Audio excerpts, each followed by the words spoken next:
Good evening. We will now start the work session for March 29th, 2021. Ms. Rowland, can you please verify the city officials that are present? Mayor Kathy Catazero-Perry. Good evening. Safety Service Director Barb Sylvester. Present. Auditor Jane Ferrero. Chief Deputy Auditor Stephanie Myers. Law Director Justin Richard. Hello?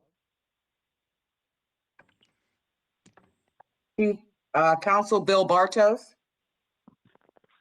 I'm present, Diane. Justin's under the weather. I don't think he'll be joining us. Okay, thank you.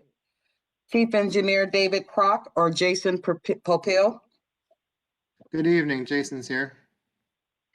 Community Development Director Samantha Walters. Economic Development Director David Maley. Present. Police Chief Keach Mosier. Present. Fire Chief Tom Burgasser. Income Tax Budget Director Lori Katagides-Boron. And Greg McCune, are you on tonight? Is there anyone from administration that I did not call your name? That would be it, Pro Tem Lewis. Thank you. And can you verify the city council members that are present? Yes. Kramer, Present. Greg, Present. Ern Kane, Here. Lewis, Present. Littman, Lombardi, Here.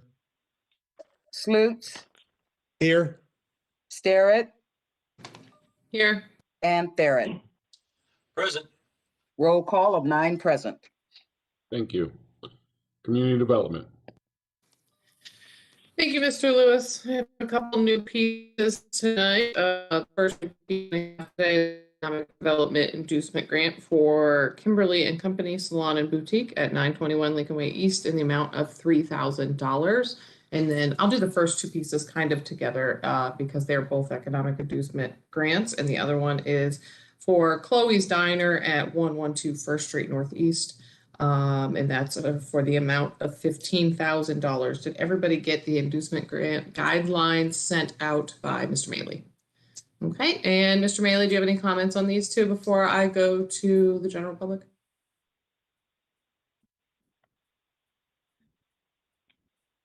Mr. Maley? No? Sorry, I was on you, Okay. Madam Chairman. Go ahead. Obviously, we're excited about having another business here. Ms. Phillips is growing her business, and we have a new business that's looking to open downtown as a diner. Mr. Dahl's doing that. I think they're both on the phone, Madam Chairman. So if you want to basically ask them any questions or talk about the business, that's fine. If Kimberly Phillips, I see you're on, do you want to give us any comments of what you're doing, what you're upgrading, and why you want the grant? Sure. I'm able to answer any questions you may have, or I can explain it if you'd like. Why don't you start by explaining it? Okay. I'm looking for the inducement grant to expand my business through upgrading my spa department. I opened my salon in 2016 in Massillon. I was located on Tremont Avenue, 527 Tremont, over in the old Houston Jewelry building.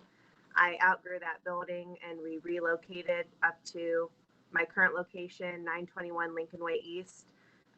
I started with just myself and I've grown to 13 employees over the last 4.5 years. So I've had a lot of growth within my business. Added a spa department and I'm looking to invest in the spa department as well as added a boutique to my location. So I want to have a women's clothing boutique and accessory boutique within my salon. So that is the funding that I'm seeking through the inducement grant. Any questions for Kimberly? Ms. Kramer? I just need clarification. Thank you, Kimberly, for presenting tonight. You stated you had 13 employees. Yes. Mr. Maley, we have this inducement grant guidelines, and it only states 0 to 5 jobs, positions. Miss Kramer, that's how many she's creating under the new expansion. Yes. Okay, that makes sense. Thank you. Ms. Littman, I saw your hand as well. May I ask for more clarification on that? How many additional jobs between 0 and 5 are coming with the new expansion, if any? With the new expansion, I would be able to add another workstation. So that would add 1 full-time employee, 1 full-time hairdresser, and then another 1 or possibly 2 employees for the boutique.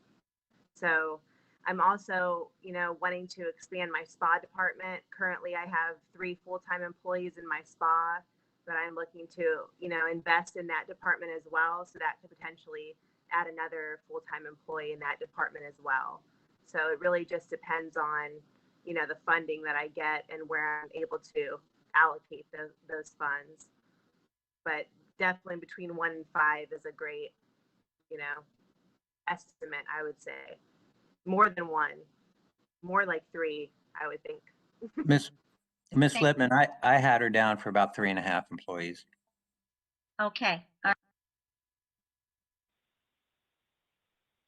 Any other questions for Kimberly? Okay, thank you so much, Kimberly. Thank you. And Jeff Dahl, are you on the line tonight? Would you like to give us some information about Chloe's Diner? Yeah, I'm probably going to have, especially in the summertime, we're going to have a pretty good size outside seating area, probably 20 employees. And the money's just to help with the restaurant equipment on the inside. If you have any, do you have an estimated opening date at this point? For May 1st. I'm shooting May 1st. Madam Chairman. Yes, Mr. Maley. He's locating in, I think it used to be the old Roars property across from where the music shop is now. It was a building that was, I think, vacant for a while. Mr. Dahl has put a lot of money into the building. It looks really nice. And we're obviously very excited about having a facility like that downtown in the heart of downtown. I think he didn't go into detail, but I've had the opportunity to preliminary see it. And it's going to have a lot of old cars, memorabilia. It's really going to be, and I think he's calling it a milkshake and burger place. So I think it's good. Go ahead, Jeff. Yeah, the menu's pretty simple, actually. It's sliders, Coney dogs, onion rings, tater tots, French fries. It's a pretty simple menu, actually. Questions for Jeff? I see Ms. Littman. Thank you, Megan. Just asking, will there be a liquor license that will be part of this diner? I am getting one tracked in, but only beer and wine. It's not going to be, there's going to be no TVs. I'm not promoting, sit around and drink 8 beers. It's going to be family, but, a guy still wants a burger and a beer. But like I say, it's not a sports bar, no televisions, but there will be beer and wine. Thank you, Mr. Dahl. Any other questions for Mr. Dahl? Okay, thank you so much for that, Mr. Dahl, and we will consider those. Sorry, at this point, I would give my verbal for both pieces of those legislation. Lewis will give his verbal on both. Slutes will give his verbal for both also. Thank you. The next piece of legislation I have is for the rezoning of the old Kmart property, lot 330 and 417, located at 2600 Lincoln Way East. It's 6.971 acres, and they are looking to rezone that from B3 general business to I1 light industrial. And Mr. Maley, do you have any comments on that? It's my understanding that there is a gentleman that would like to give a brief PowerPoint on the plans of the property tonight, correct? Madam Chairman, that's correct. I believe Jason is on the phone, possibly Tom Winkart, a legal representative representing the rezoning, and they can go into more detail because they're really only rezoning part of the actual acreage of the whole parcel. So, go ahead, Madam Chairman. Jason or Tom, whoever would like to kind of give us an overview of your plans, feel free, go ahead. Thank you very much. If someone could just wave and confirm that they can hear me and see me, I would appreciate it. Very good. Good evening. My name is Tom Winkart. I'm an attorney. My address is 825 South Main Street in North Canton. I represent the property owner and the proposed site developer, Daniel Kamen, Massillon LLC, and Stein Investments RCG Ventures, respectfully. We're requesting a zone change of 6.971 acres from existing B3 general business to I1 light industrial with a recorded use restriction enforceable by the city and the adjacent property owners, limiting the permitted use to our proposed indoor-outdoor self-storage operations.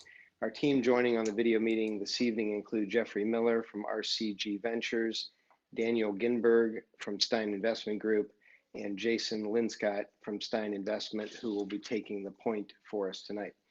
I first want to again thank the City of Massillon, specifically Dave Maley and Gary Fry, who've been very helpful as we've navigated this project. As council may be aware, we sent out 65 notices to adjacent property owners within 300 feet of our project, most to the north and east of the property. And as council may be aware, all of the folks living to the north and to the east of the Kmart lie within Perry Township. During our February 22nd, 2021 meeting with the neighbors, we had just a few folks that joined on a Zoom meeting. Several had very good questions, and our team has had no negative comments subsequent from any of those neighbors. As again, not to overstate, but Planning Commission unanimously approved our rezoning request at its ensuing meeting. As many folks on council probably did, I grew up within a mile of the subject property in Perry Township, and I have a clear and good memory of the Kmart area in its best version. And I've also witnessed the effect of business and other neighboring businesses going away from that part of our community. As Jason is about to walk through, I'm encouraged with the project of the redevelopment of this gateway property. A couple of people have asked me if I believe that this particular proposed use is the best use for this site. I've been representing real estate developers for over 30 years, and it's my opinion that this proposed use and the redevelopment of this corner is in fact a very favorable step to preserve a big old building and to allow for the activation of the balance of the site. I'll remain available to council as we participate tonight, and at this time I'll turn the presentation over to Jason Linscott. Jason. Thank you, Tom. Good evening, everyone. My name is Jason Linscott. Hopefully everyone can hear me. Thank you. And Mr. Maley, will you be able to pull up the presentation? You don't need to this second, but I just want to make sure. I think Mr. Lombardi is going to be the one. Okay, great. Well, real quick, I'll just sort of get started for a second before we do that. So just if you don't mind, I'll give you a quick presentation just on kind of who we are, what our proposal here is, and sort of some background on our facilities that we own and manage. They're similar to this. So our firm is based in Atlanta. We are a family real estate company. We do real estate projects and own real estate in the Midwest, in the Southeast, and the Mid-Atlantic. We have developed and owned properties in Ohio and Michigan, Illinois, and then all the way over to Virginia, the Carolinas, Georgia, and Florida, and New York, upstate New York, not New York, New York. And we are primarily retail and self-storage developers. That is 90% of what we do. We just to give you some quick background on the self-storage component of our business, we got into the self-storage business maybe 12 or 13 years ago.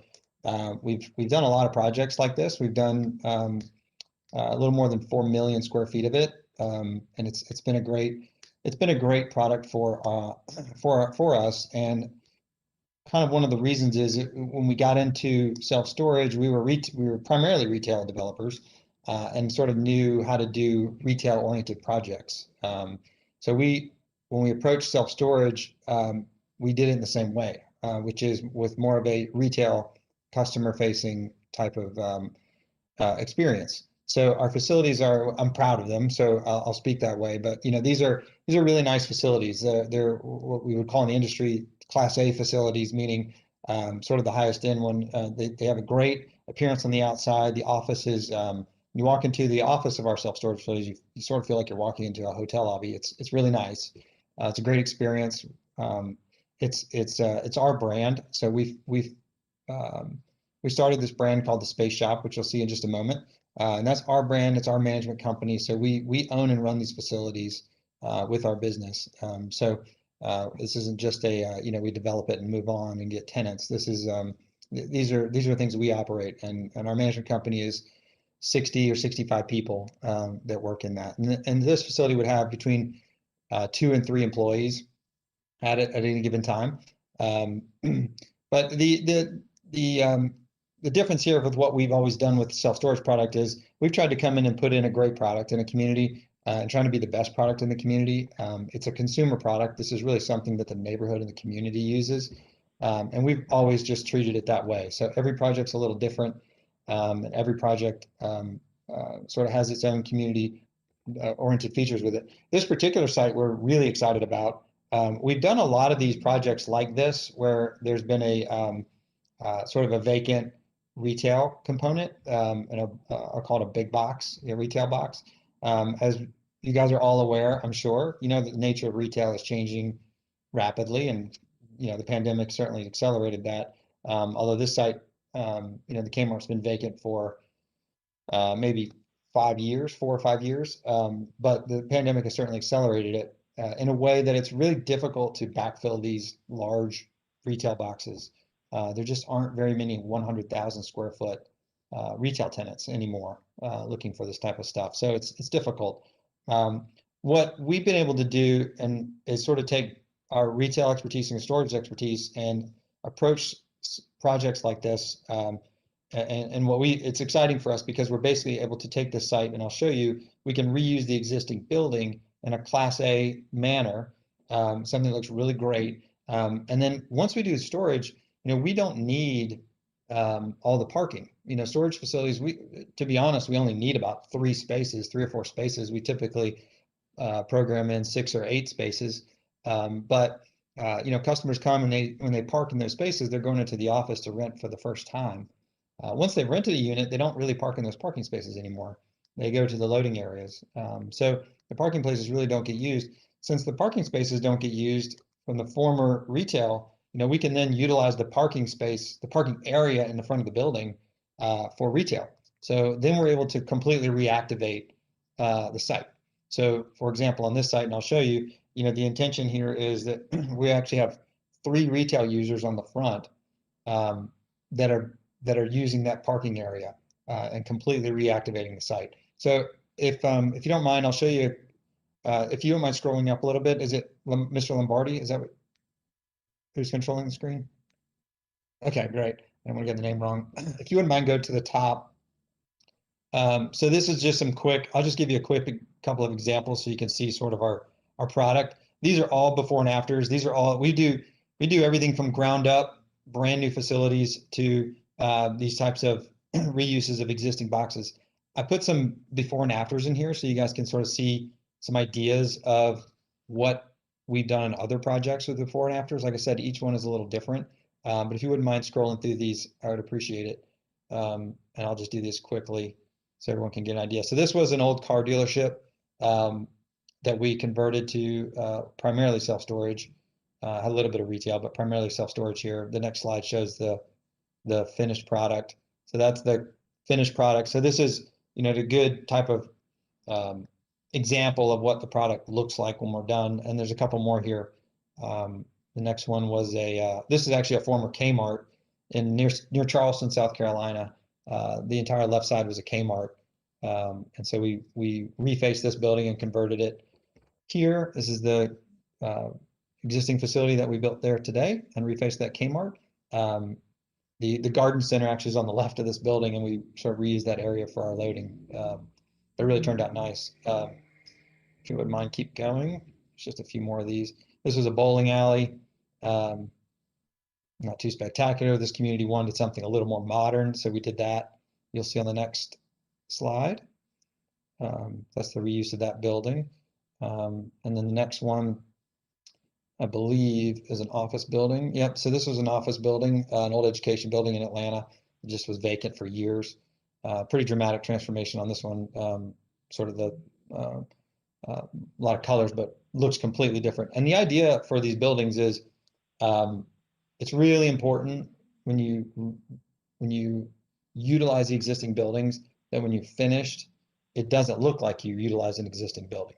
So that's really important to us. It needs to look like a purpose-built building and not something you just slapped a sign on and looks like you're reusing an old Kmart.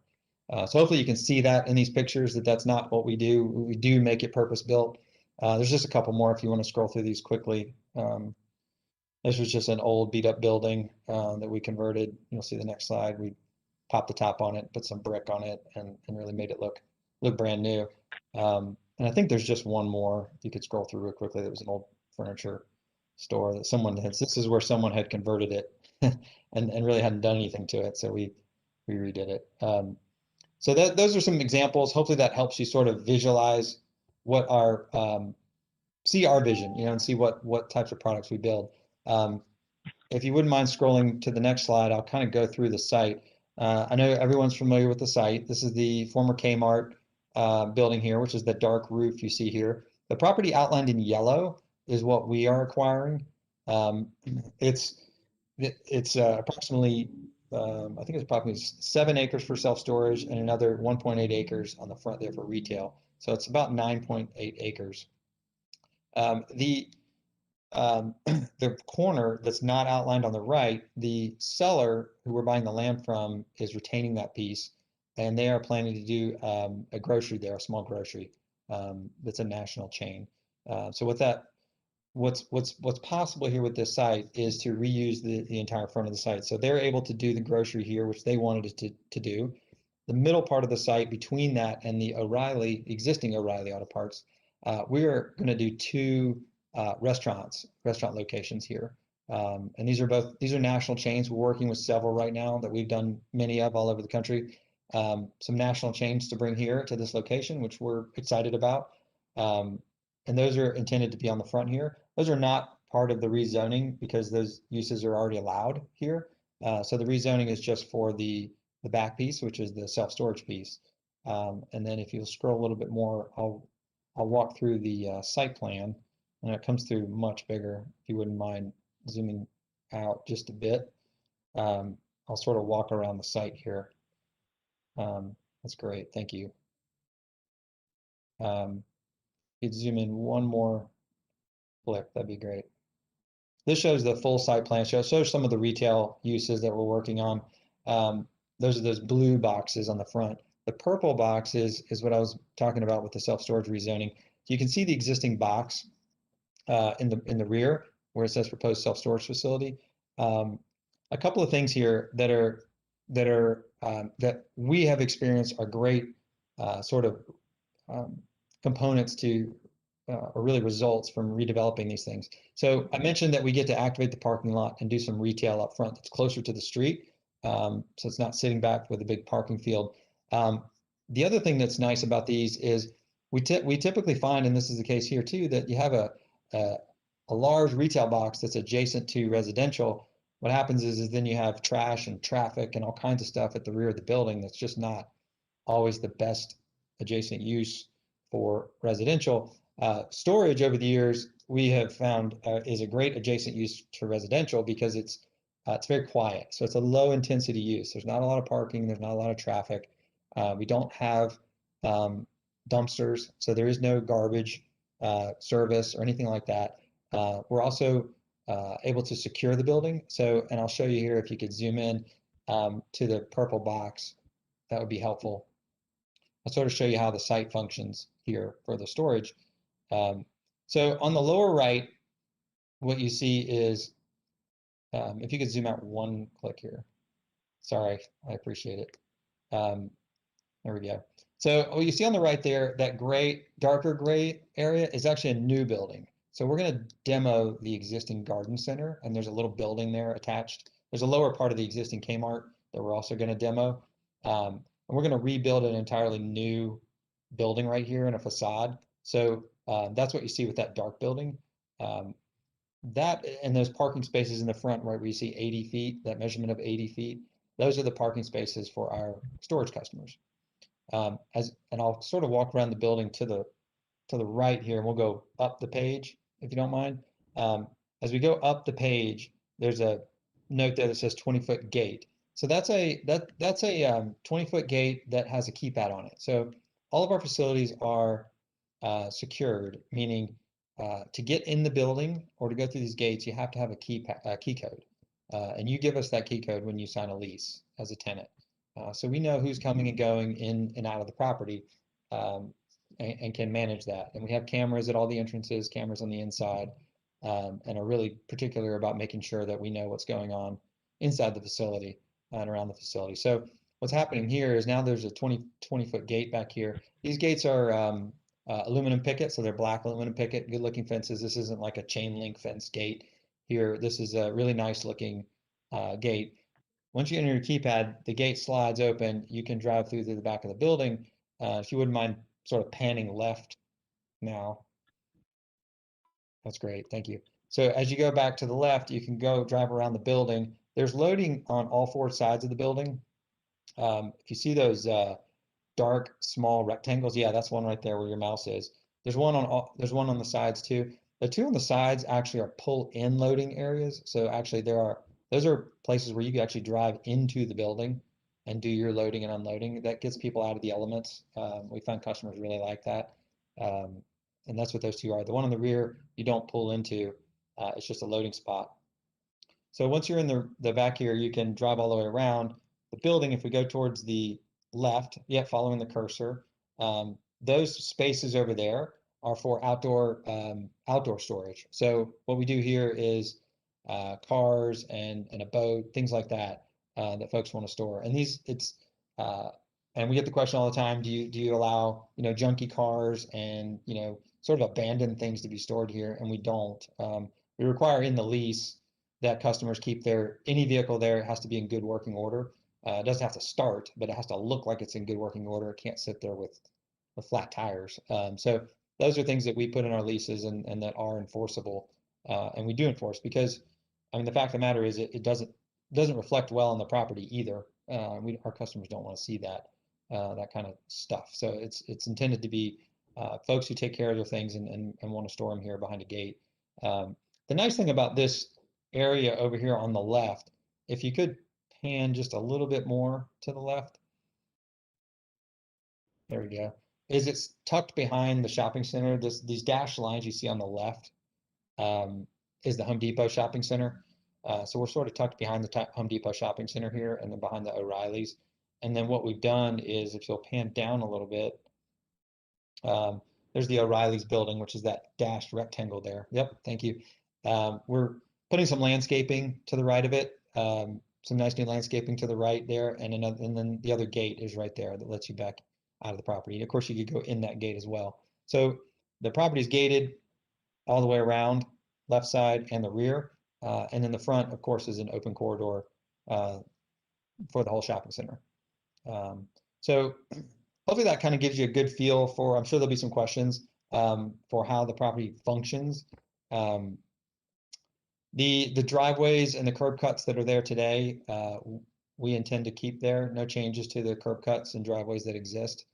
And we'll just be redoing the entire parking lot and redoing the building facade. So if you wouldn't mind, scroll to the next slide, I'd appreciate it. We have some renderings. Here's some photos. Everyone knows what the property looks like. You could probably scroll through these fairly quickly if you don't mind. Just have some existing photos in here of the property that we could refer to if anyone needs to. That's the rear of the property. And there will be a fence all the way around the rear of the property. So the entire thing is gated. Here's a rendering. So this is the new area on the right that I mentioned, you see here. So this is all a new building. What we're doing is we're adding a brick water table all the way across the front of the building and around the side here to the right, and then repainting and modernizing everything. This is a new parapet here and new storefronts, new lighting, paint, materials, all of that. So at the end of the day, it doesn't appear like just a shopping center that we slap something on. It looks like a purpose-built facility, particularly behind a couple of brand new restaurants, which we think will look great.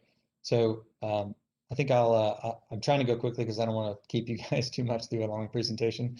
I could probably talk about this forever, but hopefully this gives you a quick overview of what we're intending to do, and I'm happy to answer any questions. Thank you for your time.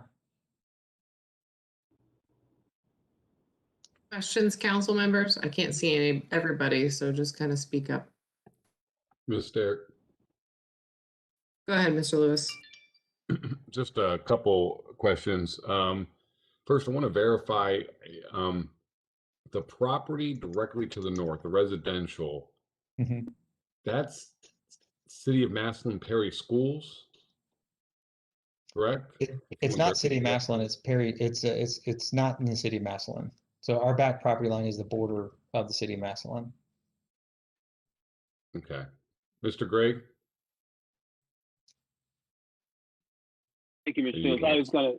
I was just nodding my head. I know it was mentioned that was Perry Township. I believe the residents on the backside, they are definitely Perry City or Perry local schools, but I thought they were within the City of Massillon. Yeah, I thought everything west of that street was still the city, just different school district. That's what I just wanted to verify that for what we're dealing with. We did when we did the community meeting, we included all those folks as well. So those folks were all included in the community meeting. We didn't differentiate whether they were in the city or not. Mr. Mealy, are you still on? Yes, I am, Mr. Lewis. Are you able to verify one way or the other? I mean, and the only reason I'm asking is because as we move forward and start hearing from our constituents, that's going to be a piece that we have to consider. I can verify right now while you guys are discussing it. Okay, I can't think of what the street name that is. Mr. Lewis, Yes. Mr. Hernkane. Immediately north of the property is Sunmont, which loops around with Oakview in the middle, and they are in the township. And then right after, that's where the city starts? Correct. That backs up to Meadowwind north of that. All right, Yes. thank you. All right.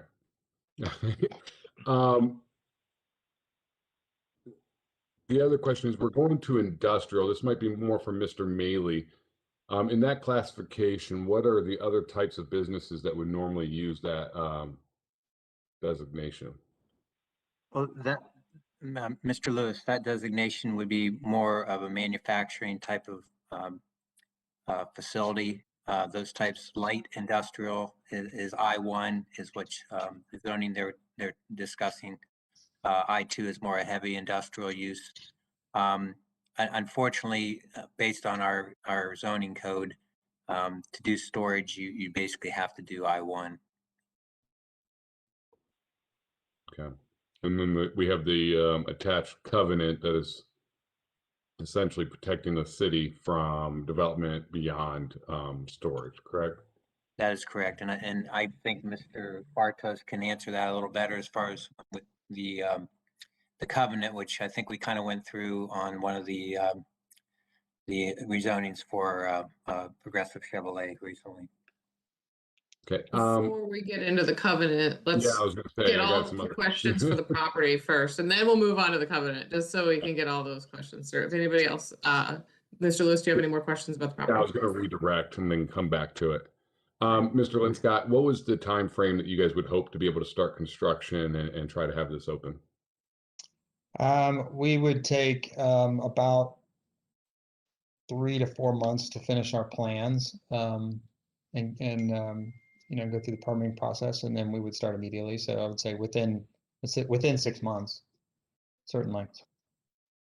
And That's then, all. I'm sorry, and then to finish answering your question, it takes about 9 months to do the construction here on this. Additional council members? I just can only see a few because of Mrs. so if anybody has, Mrs. Starrett, this is Starrett, Linda Miss- Littman. I think I heard Ms. Littman and Mr. Gregg, so go ahead. Go ahead, Mrs. Lippman. Thank you. I just have a few questions regarding the building itself. Are these storage units that are within the large building going to be heated and or air conditioned? Yes, the entire building will be climate controlled, so heating, air conditioning, and humidity. And is there any ability for storage of vehicles inside the building? No, ma'am.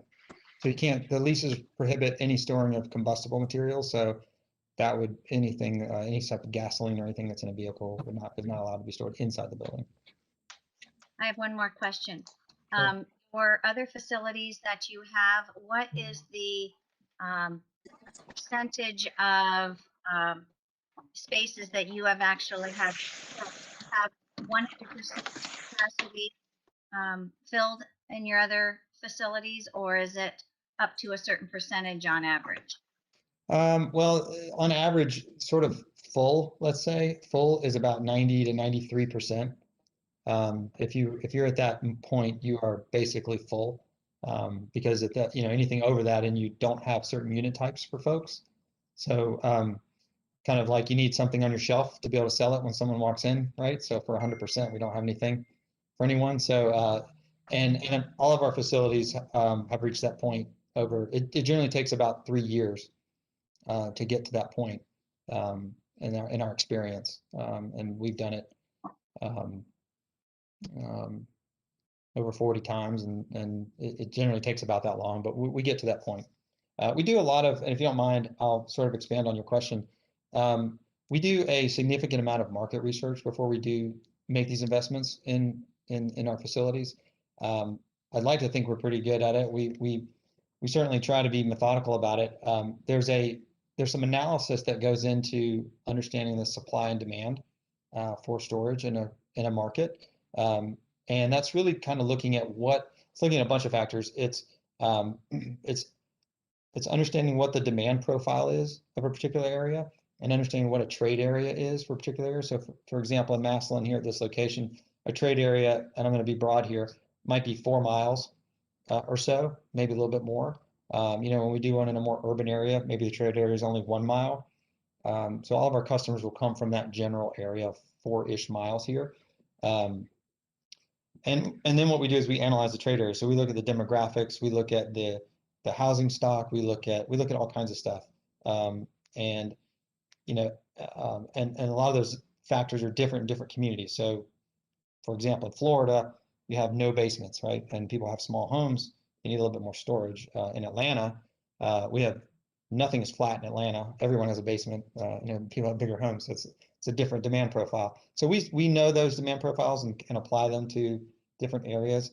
And then once we do that, we look at what the supply is. So what's meeting that demand, and that's where we find our opportunities, in finding areas where the supply isn't meeting that demand.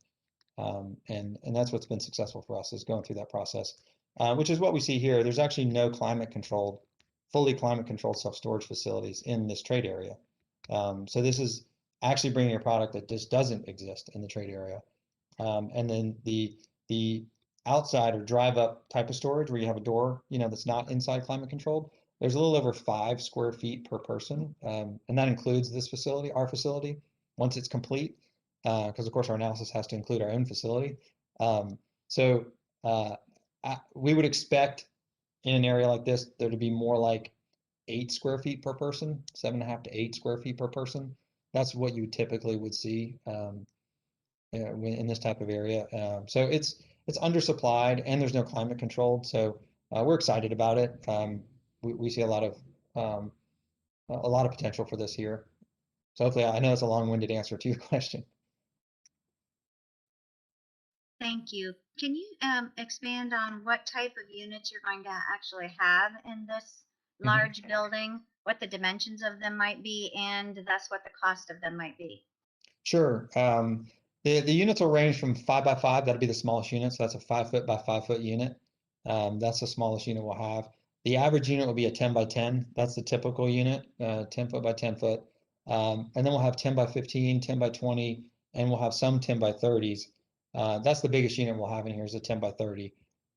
We don't do too many of them, but you do them because customers will want them. And what we do is in our design, we actually build the demising walls in such a way that we can actually reconfigure it at some point. So if the demand changes and 10 by 30s are no longer popular, we actually set it up so that we could split the 10 by 30 into a 10 by 10 and a 10 by 20 or 2 10 by 15s. And we sort of modularize it a little bit so that we can adjust if we need to. Because you're sort of guessing at the unit mix that the customers are going to demand for a market. So we leave it where we can make some modifications. So those are the unit types: 5 by 5s, 10, 10 by 10s, 10 by 15s, 20s, and 30s would be all the units here. And an average price here, a 10 by 10 is probably going to be in the let's see, it's going to be about a little over $100 a month, maybe $120 a month, something like that, for an average unit. Thank you. You're welcome. Mr. Gray? Thank you, Mrs. Sterrett. Mr. Linscott, thank you for your presentation this evening. I just wanted to ask you, I know you mentioned it's going to be completely fenced around and gated. My question is, what will the view be for the residents on the back side of the building? Will that be a solid fence or the fence, like the gate that you mentioned, the wrought iron style fencing? We had intended on doing some type of opaque fence back there, so that there's more privacy for the homeowners. The gate itself will not be opaque. Those are sort of the black aluminum picket fences, but the back property line we intended it to be an opaque barrier. Something along the lines, are they like a vinyl fencing? We've done different ones. A lot of times folks want wooden fences, which we've done. I'm not a huge fan personally because they require a lot of maintenance and they don't always look great. They never look as good as the day you put it in. Sure. But we intended to do some landscaping, evergreen landscaping, and then a fencing product that has some opaqueness to it. Usually it's either a vinyl product or a metal product with some covering on it that looks attractive, and then we add the green landscaping. I don't have it spec'd yet, but the intention is for it to be opaque. Worst case scenario, it's wood. When I say worst, I mean it's my opinion. Others disagree with me, so I don't mean to offend anybody who likes the wood fencing. Okay, thank you. One other question, maybe this, you might want to put this off to a little bit later in the meeting, but I know that letters were sent to all the residents within a 300 feet area of the project as required by zoning. Just wondering if you had an overview of what the response was from the residents, if you had one, and what they had to say. Sure. We did. It wasn't a huge response. We held a Zoom meeting, and we had a handful of people that came. I think most of the people were actually across the street were some of the commercial property owners. I don't know that we got many residential, many of the residential people from behind us on the call. And the questions were good. They were mostly about the security. They were asking about what's the traffic going to be like on the rear of the building. People asking about trash, things like that. They were good questions. It was a very good call, and we haven't gotten any opposition either during or after it. We haven't heard from anyone. Okay, good. And one other just popped in my head. What about lighting for that's going to bleed over to the residents on the backside? What will that look like? Yeah, great question. So the lighting on the we do lighting all around the building because it's the security aspect is important, and I think that makes people, I think even for our neighbors it's important, for any building, commercial building. The lighting will be wall packs, so they'll be on the building, and they'll have shields. Everything is shielded downward so that we don't have bleed in our we'll do a photometric plan that shows that the lighting is not bleeding onto the adjacent properties. So we are really careful about that. We don't want our lighting shining in someone's backyard or into their property. But we do intend on lighting the driveways and adjacent to the building. With the gate and with camera systems and other things, knock on anything, we really haven't had very many problems with our facilities. These aren't high crime, high traffic, high issue facilities. But we do that anyways. All right. Thank you. That's all I have. Any other questions about the facility itself or the facility plan? Okay. Mr. Bartos, do you have any comments on the declaration of the covenant that we have before us as well? Would you like to make any comments on that?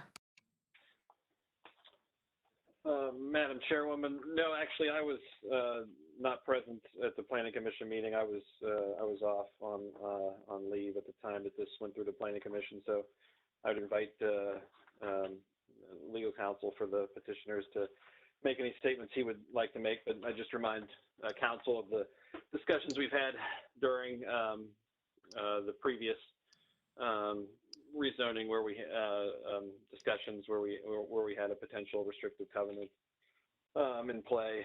These are strictly construed against the restrictions on land in general, and in favor of the free use of land in court. So I'm not saying that that's going to happen necessarily, but we have to remember that in general the policy in Ohio is free use of land. So while we do have this, and it's in writing, and I believe it'll be recorded according to its terms, no guarantee necessarily that down the line this is this property's transferred.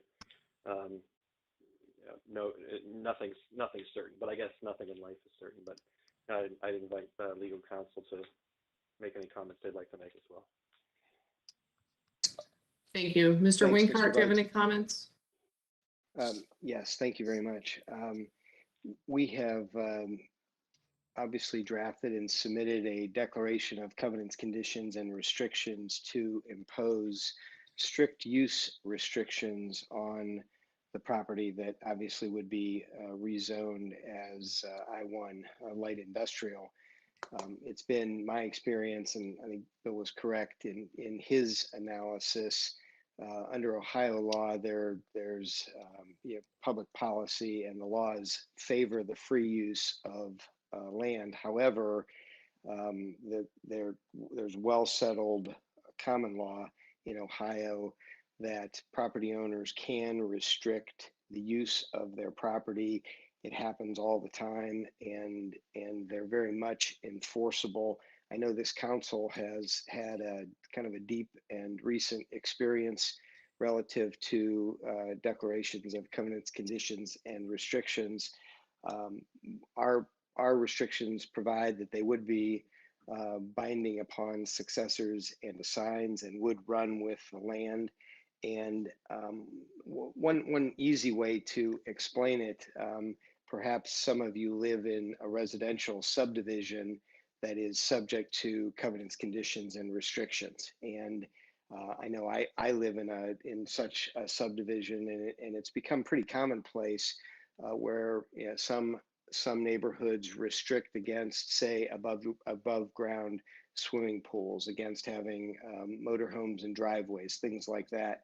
And there's a ton of common law in Ohio reflecting the enforceability of those. And obviously, if somebody's house sells the subsequent property owner is still subject to the same terms and conditions of those covenants and restrictions. So I know council understands this. You guys went through a long matter relative to the same, using the same. So I think Mr. Bartos says it. There's nothing that is 100% guaranteed, but we've drafted these such that they would be enforceable by the City of Massillon, and they will run with the land in perpetuity, or almost in perpetuity, as the rule against perpetuities would allow. So, I mean, that is the clear intent of the property owners, and I'd answer any questions that members of council have. Any questions on that part, council members?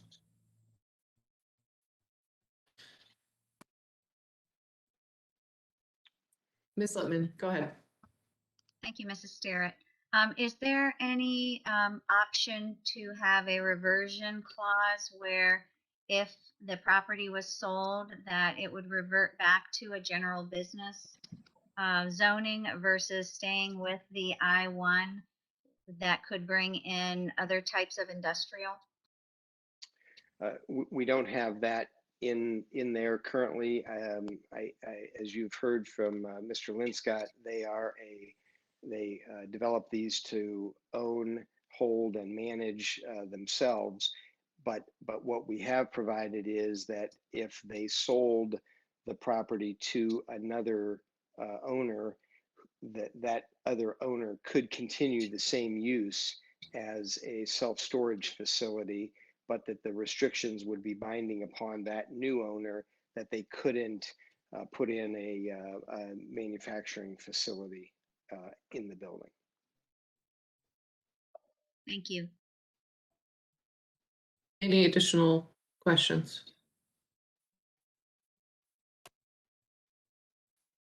Thank you, Mr. Winkart, and thank you, Mr. Linscott, for answering all our questions tonight on this piece.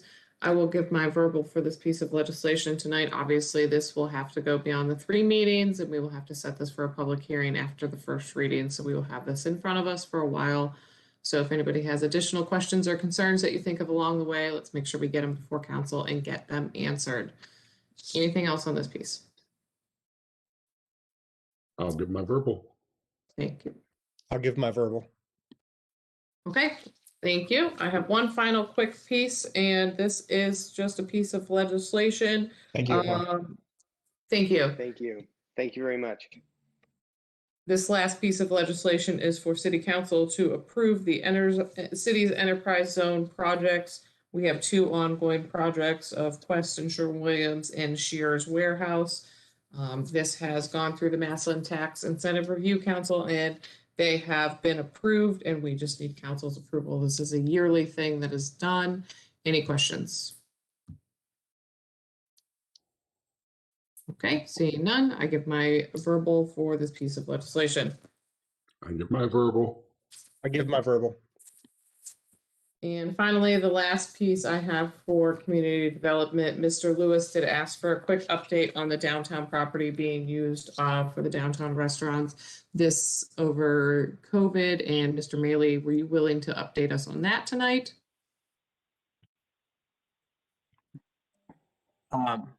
We're talking about the downtown restaurants for Postal? Yes. Yes, sir. Yes, we have had continuous conversations with the property owners of the Sangria stand in the Hideaway. We just recently had a meeting, but conference meeting, I guess, last week with regards to this issue. I know the law department is currently working on trying to put together some type of lease package that we may bid out with regards to the property. And at this point, we're waiting to get some language from the law department on that. Mr. Lewis. Yeah, just a couple of questions. This lease that we're looking at trying to do, would it be applicable to other city-owned property? I would think it would be, because I know there's another property that I think you have in your head, Mr. Lewis, that we would also probably look at also. Okay, and then what's the time frame we have for trying to button this up and get it to council? Because I know You know, the current businesses, Hideaway and Sangria Stand, are utilizing the space, but they would like to see a little bit more of a confirmation that they'll be able to continue to utilize the space as they do their business planning. And then there's another business downtown that would like to gain access to space. And with Right. the good weather coming upon us, I'm sure they're chomping at the bit to start getting out there. I understand that totally, Mr. Lewis. At this point, I would hope that we have something fairly soon that we can present to council with regards to some language that we could do that. We would also have to go out to bid, so it is going to be a little bit of a process. And if When Mr. you Bartos wants to say, expand on that, he can. okay, just to verify, so when you say go out to bid, what we're saying is that we would have to declare a portion of property available to be leased, and we'd have to see who out in the community would want to lease it, and then we would take the best and, you know, bid on that lease. Is that correct? Mr. Bartos, if you want to step in, but I believe the way it would work would be that we would outline what that lease would look like for the premises that we're leasing. So we would have some ability to be objective with regards to what bids we got. So it wouldn't be necessarily to the highest bidder, if I guess that's, if you're asking that question, Mr. Lewis. And is the reason that we're saying that we have to lease it out because it's considered a business transaction of city property is the same as a sale? We would have to lease it out based on that it is a city-owned property. That I think that at this point, we would actually turn it over to the CIC. But from my understanding from the law department is their understanding also that that's the process that they would have to take. And I don't know, you might want to ask Mr. Bartos a little more further explanation. Sure, Mr. Bartos, do you want to chime in? Yes, Mr. Lewis. So the sale, lease, et cetera, of city-owned property, with a few exceptions, none of which apply here, require advertisement for bids. Okay. So as discussed with Mr. Maley, and actually I've provided him some examples from other, and actually this applies especially to Massillon because we're a non-charter municipality. Charter municipalities are able to dictate by charter, you know, how they transfer their property, and so they can basically set their own terms around the ORC. But since we are a non-charter municipality, we have to follow the processes spelled out in the ORC, which is approval by 2/3 vote of the members of the legislative authority and the board or officer having supervision and management of the real estate, and bid highest bidder and advertisement once a week for 5 consecutive weeks. Now, Mr. Maley did mention the CIC. That is an option. I don't know if that's a preferable option, given that we're discussing public streets with public utilities, right-of-way, et cetera. In this instance, we're talking about the leasing out of, you know, public right-of-way. And so if, you know, we would have an intermediary, an intervening party in between the city and the lessee, if you will. Now that would, you know, get us around the bid requirements because we do have an economic development purpose, obviously, you know, arguably, and we can use the CIC to avoid having to go through the bid process. So that is a potential option there. However, we discussed it with Mr. Maley, and other municipalities use the bid process, and so that was one example we provided them, and the CIC being another option, but it seems in this instance to be preferable. Now, you can, though you have to take the highest bidder, you can define what the purpose of the property, will be used for. So you can say you're going out for lease of space to be used for restaurant seating. So, or you can, however you want to define it. so that somebody can't come back and say, well, I want to lease this property and use it for, outdoor, yoga or except, I don't know, I don't know where I came up with that, but you can imagine the different uses somebody can come up with. So you can narrow and define the purpose, and go that way. But we still have to follow the procedures outlined in the ORC, or we would have to go through a lease and then sublease process with the CIC. So we have those two options, neither of which are streamlined or I guess preferable, if you will, or quick or at the speed of business necessarily, but that is what is available to a non-charter municipality under the terms of the Ohio Revised Code. And then we need to lease, I believe, because the businesses in question are wanting to extend their liquor license into these areas, and they need to show the Board of Liquor Control, I think, control of the property in order to be able to do so. I mean, I got my answers. I just hope it moves quickly, Mr. I would just, I see you, Mr. Thayer, I'll grab you in a second. Ask this, administration to keep us up to date on this as much as possible. Obviously, we'd like to see this moving forward. So when you have updates and are able to move this forward, please continue updating council on this. Mr. Thayer. Thank you, Ms. Thayer. I realize it doesn't move at the speed of business. I like that. But some of these discussions have been going on for a year now, and they're just discussions. Meanwhile, the businesses are not being able to use their facility or use the potential spaces that they're looking for, especially downtown where space is limited.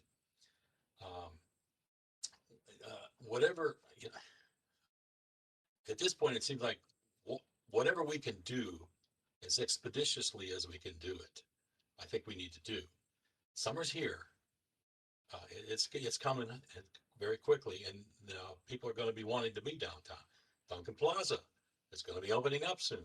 People are going to be using the downtown. We really need to expedite this so that these businesses can make use of this, because we've held them back for a long time, and we really need. I really feel like we owe them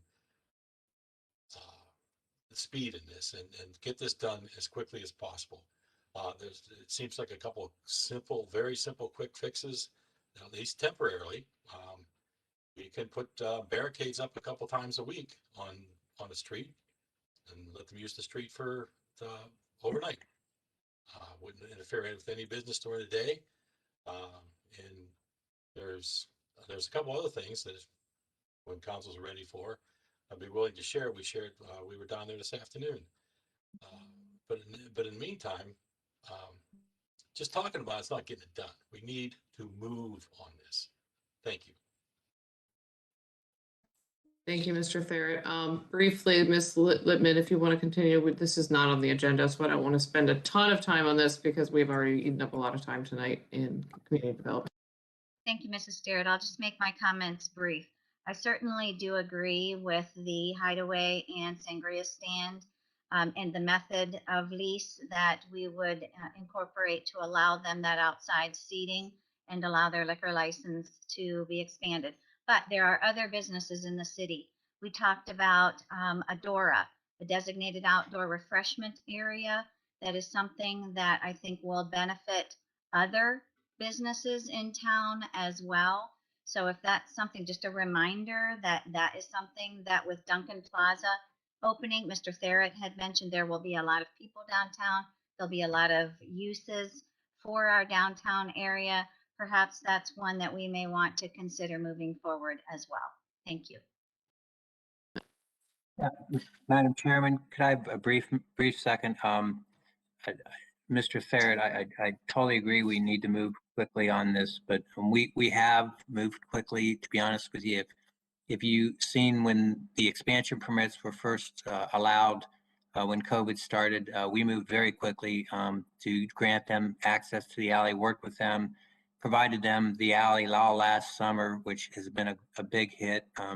The vendors across the street, we provided access to the back of their property for an expansion. We've worked with businesses throughout, and we will continue to work with our downtown businesses. But I just want to let people know that we haven't been dragging our feet. We have been working hard on this issue all along. Thank you. Nothing further from community development tonight. Environmental, Nothing from environmental. health and welfare, I have nothing. parks and rec, Yes, thank you, Mr. Lewis. I have one request to prepare legislation to accept a donation from Campbell Oil Incorporated for the purpose of resurfacing the walking path at Reservoir Park and South Sippo Park. This was discussed and approved by the Recreation Board and on the March 17th meeting, and I believe Director Pedro is on the call to speak to this. Hello, everybody. Thank you, Mrs. Kramer. As you can see here, Campbell Oil has been very generous and has decided to donate $50,000 to for this project that we had approved earlier in the year. We were going to do it either way. After speaking with the Campbell Oil representative, they decided to donate the money, and he agreed, as I did, that we can use this money in for other park amenities that we have scheduled for this year as well. Does anybody have any questions?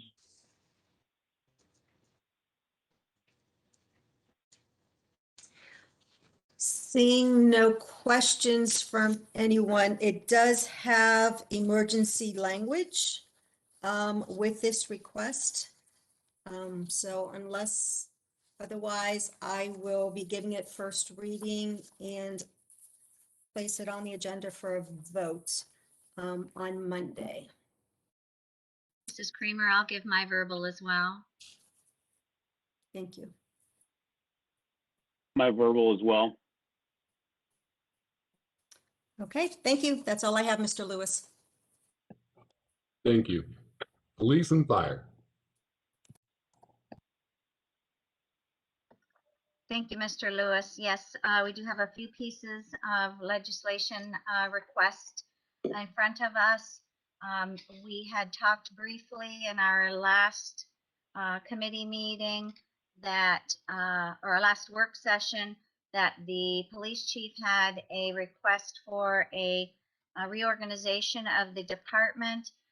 There's been a receipt by all council members of quite a bit of additional information from other officers. Police Chief Moser is on the line with us this evening. I'd like to turn it over to him briefly for a further explanation of what he'd forwarded to us this week. Chief, are you on the line? Yes, I am. Would you like to make further comments? Well, yes, I basically wanted to put out there that this legislation going forward is really to assist us in our reorganization, or I've heard some people call it more of a reallocation, which may be a better term for just moving some people around. The legislation that we're looking at, the first piece is just simply allowing us to eliminate 2 higher paid positions with 2 lower paid positions. When we do this reorganization or reallocation, those other positions aren't going to be as necessary as they currently are. So that's one way that the city and the taxpayers are going to be able to save some money over time. This first piece also does create an additional sergeant position immediately. And that is so we can get some additional supervision, first line supervision in certain parts of the department. Now, even though it is created immediately, it probably won't be filled for about 6 months because we will have to announce a promotional test and go through the entire process. So it's not something that's going to happen right away. I guess there was a lot of stuff. That was a long letter I put out. So I guess I might open it up more if anybody has any specific questions. And I know Lieutenant St. Noy is also on this call. If anybody has any questions or would want to hear his opinion. Mr. Therrett, I'll go first to the committee members. Mr. Therrett, you have a question? Yes.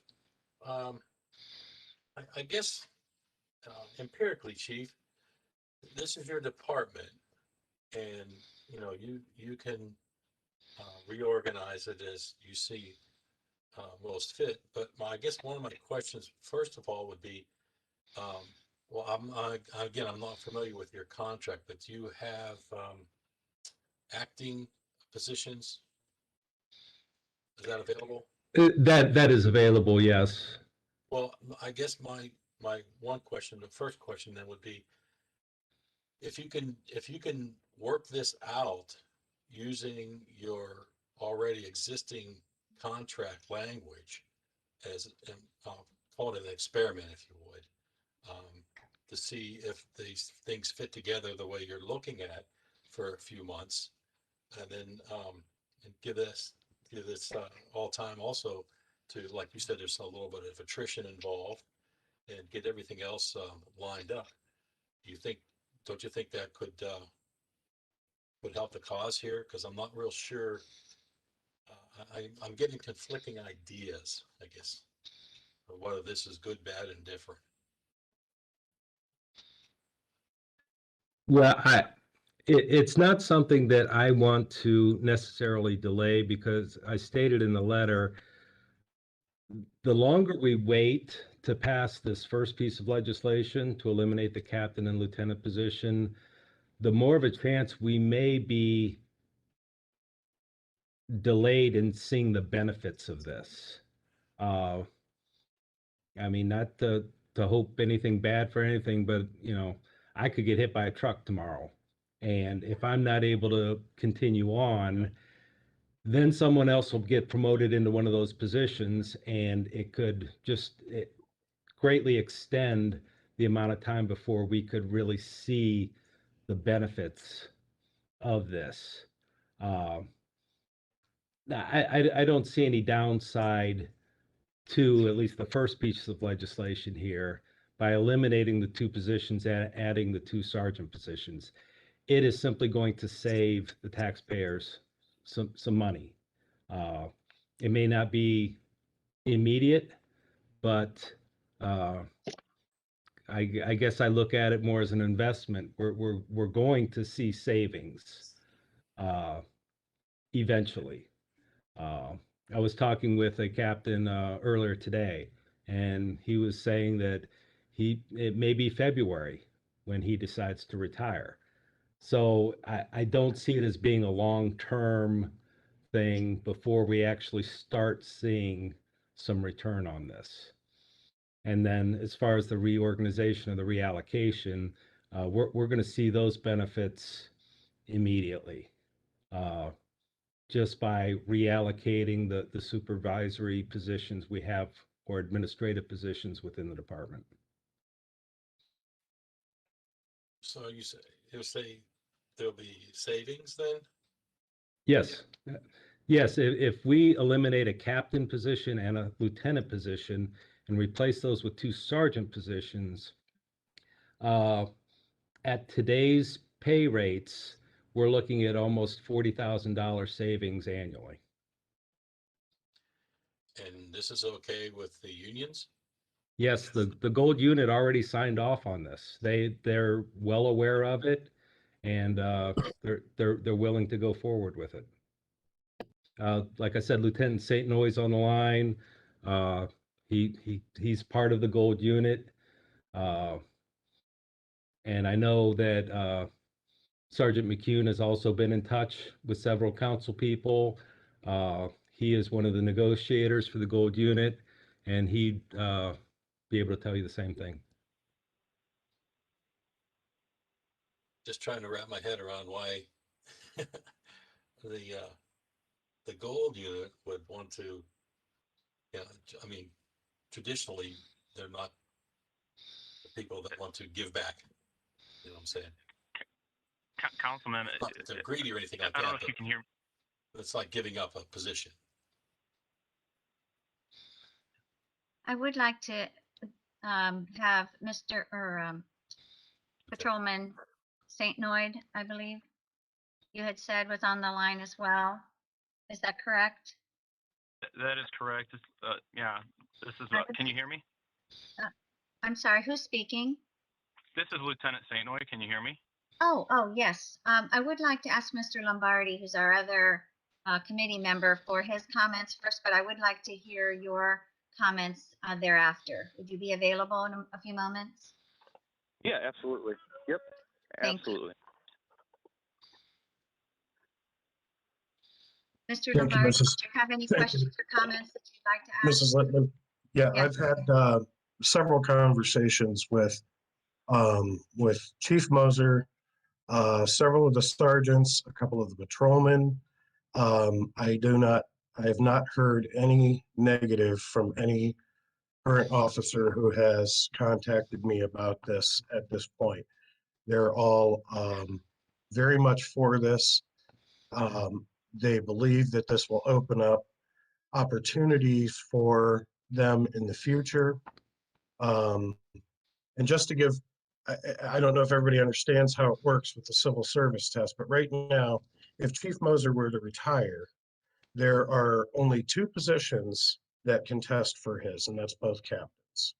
Whereas if we remove a captain, because in civil service, we have to have at least two people test, then if we remove a captain and Chief Moser would retire, now we've got five people who can test, the four lieutenants and the captain. So we've got five people to pick from. There's five opportunities there for promotion. And then once one of those moves up, there's another position somebody else could move up into, and so on and so forth. So this actually, is attractive in that way to the current officers that are on the force. It gives them a little bit more of a efficiency. The sergeants that I've been speaking with are very excited for this to happen because they feel that they can do their jobs more effectively with the plan that Chief Moser has has proposed. The other thing is I've checked with two other local departments, and they use the same type of structure.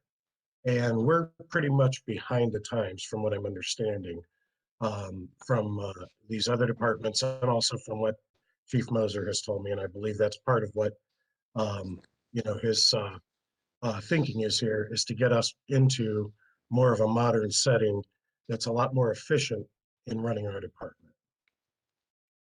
Mr. Lombardi, may I ask which police departments in our area have this same structure that you've spoken with?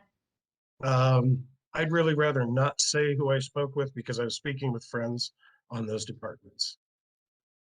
Okay, can But you you indicate can whether actually I'm sorry, go ahead. you can actually call around probably and speak with many departments around that would say they have the same structure. Okay, thank you, Mr. Lombardi. Are there any other council members that may have questions at this point? Mr. Sloots? Thank you, Mrs. Littman. Contrary to what Mr. Lombardi said, I have just the opposite. I've probably talked to at least 10 patrolmen and a couple supervisors in the gold that are not for this. They are afraid to speak up about it in fear of retaliation. So my question is, or maybe not question, but my comments are, the chief can restructure at any time.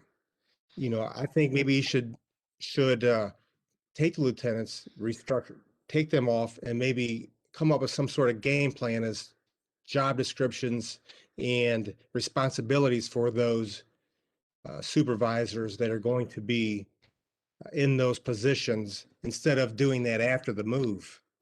Another one of my concerns is the captains who take care of those administrative duties now, they make 90,000 a year. So if the lieutenants are taking responsibilities away from those captains, in 3 years, they'll be making $540,000. Those are some of my concerns. And, you know, I asked the chief and he did send us an email, but those are some of my concerns. You know, I was there a long time and I care about the police department. I don't have anything against anybody at the police department, but I feel like it's my job now to do what's best for the taxpayers and the community. Another one of my concerns is if we do take the lieutenants off the road and we promote 2 sergeants, that's taking more people off the road and less people patrolling the streets. And I asked the chief how what the plan was to get to the number on the proposal to 44, and I understand it's tough because I was part of that process. But the reality of it is we're taking people off the streets and we shouldn't be. Thank you. Thank you, Mr. Slutz. Mr. May- Hurricane? Thank you, Mrs. Lippman. I agree with what Councilman Slutz said regarding the taking officers off the street and putting them in the office. I think we need more officers on the street and probably less in the office. That's a safety issue, and I think that's a very valid point. Another comment I'd like to make is when it comes to cost savings, I've heard the chief say a couple times that this is in the interest of part of it is to save money down the road. I guess I've not heard. I mean, is there budgetary issues in the police department that I'm not aware of? I mean, I know we're always interested in saving money in the city of Massillon, but when it comes to our safety forces, I've not heard the finances be an issue. We probably should invest more, but I keep hearing in terms of cost savings, and I guess I was curious if that was driven from something someone said to the chief, or if there's an effort to save money in the police department specifically that maybe I'm not privy to. Chief Moser, would you like to comment or answer those questions, please? Yes, as far as the last comment, no, I don't think there's been anything to where we are strained financially, but I think being fiscally responsible is part of my job. And if we can find savings in one area, then that opens up some funding for some other things that we may need. In response to some of the stuff that Councilman Slutz brought up, he said that people were scared to come to me. Well, there is a process that we have. They have union representatives that they can bring these issues up to if that were the case. And that has not happened to my knowledge. Nobody has brought anything up to a union rep here. So I would kind of question that motive and that they're scared to bring anything up. The letter I sent to everyone, there are already job descriptions created for these positions. There are already duties that these people will be doing. Now, obviously, since we are having a change in structure, those are going to be fluid and those are going to be changing. People will be having duties taken away from them and put somewhere else, but there are going to be additional duties that people are going to be taking up that, maybe didn't receive the kind of attention that they had in the past. So, and you're right, the reorganization is, that is not a legislative duty. That's more an administrative duty within the police department. And I have put a lot of thought into this, and we've done a lot of talking with the gold unit, and I've done a lot of talking with the blue unit even as well. So it's not just something we're jumping into. And I'm a firm believer, and everybody that I've talked to says that this is long overdue. So it's going to happen. We need to make it happen. And the legislation, both pieces that I'm putting before council they are just things to make this happen more effectively. Do I need legislation? No, I don't. I can still do it. But there are going to be some additional costs then if I have to go that route. During the next contract negotiation, I'm going to have to negotiate some changes to the contract in order to make this happen, which is really unnecessary because we can handle it right now. So, I guess I should open up. We're kind of starting to focus on the reorganization again instead of what the actual legislation is. Thank you, Chief. Is Lieutenant St. Noid on? Yes, ma'am, I am. Yes. Would you like to make some comments to council? Yeah, absolutely. I would love to. First of all, I want to thank you guys for the opportunity to speak. Unlike any councilman who says that there was, complaints that were forwarded in fear of retaliation or anything along those lines, that's all speculation at this point in time. Those people have perfectly good paths and opportunities to voice their opinions.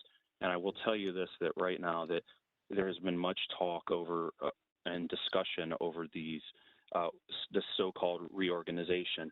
I want to touch on a couple of points. The first point being, we are not reorganizing the police department as a whole. The Massillon Police Department is going to operate in the same consistent manner that it has. Our goal is to get the leadership portion of the department out of this antiquated rut that we've been in and move it in a path that is a little bit better for the allocation of supervision. No officers are going to be taken off of the road to be put at a desk. That is a misconception.